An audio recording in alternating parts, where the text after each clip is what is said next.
The monster that disappears when you stop feeding it. There's an old story told in the quiet corners of the mind. A story about a creature that was never born, yet acts like it must fight for its life every single day. This creature has no body, no bones, nothing you can touch. But it clings to one thing harder than anything else. It clings to its food. And its food comes in 3 flavors: conflict, confusion, and chaos. The creature's name? The ego. But not the ego as psychology names it. This one is older. A shadow that shows up the moment the mind believes it walked away from love. A Course in Miracles calls that moment an impossible happening. And because the ego was born out of the belief in the impossible, it feeds only on the impossible. Picture a town built on mist, fog instead of bricks, clouds instead of streets. Nothing in this town is solid unless someone believes it is. In the center sits a small hut with a crooked chimney puffing smoke into the sky. That smoke is the 3 C's, what the ego burns to keep the illusion going. First comes conflict.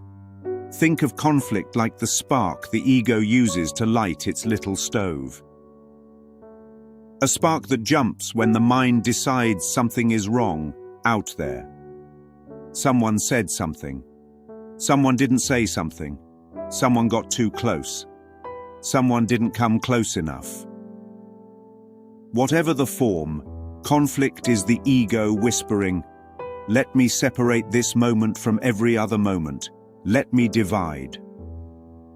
Conflict is the ego's way of saying, "I cannot survive unless I convince the mind that 2 forces exist where only one ever was." It must create an argument inside heaven, even though heaven cannot hear it. Then comes confusion. If conflict is the spark, confusion is the fog that rolls in afterward. Fog so thick the town disappears.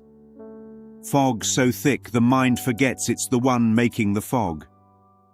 Confusion whispers, "If you can't see clearly, you will come to me for answers." But the ego has no answers. It only has questions with sharp teeth. Questions that bite the mind over and over. Confusion is how the ego keeps the mind from looking inward.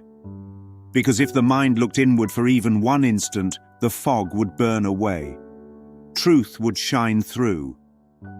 And the ego knows it cannot survive that kind of light. Finally comes chaos. Chaos is the ego's favorite dish. It's the main course at the banquet. When conflict sparks and confusion fogs, chaos swirls.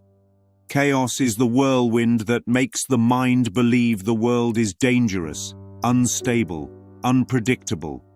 Chaos keeps everything moving so fast that stillness becomes terrifying. But stillness is the only place where truth waits. A Course in Miracles calls this stillness the holy instant. The ego calls it death. Because stillness exposes the ego's secret, it never existed. So the ego keeps the town spinning. Plates wobble, doors slam, thoughts race. And in the middle of the whirlwind, the ego shouts, "Look how alive I am, look how important I am, look how real I must be for this much to be happening." But here's the twist. The ego doesn't create conflict, confusion, and chaos.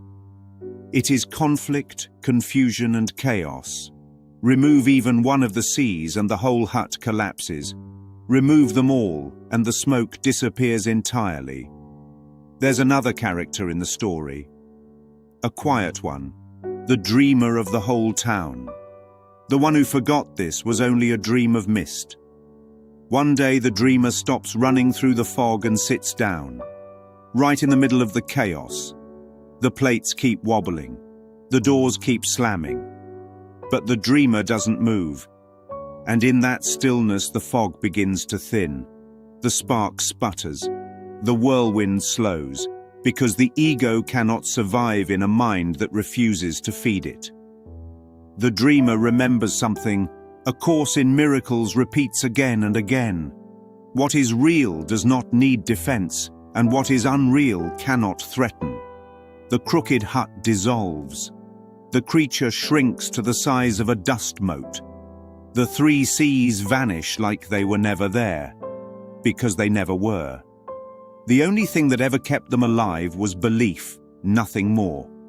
And the dreamer stands in a clearing of light, remembering, "Oh, I was never in danger, I was never lost, I was never at war."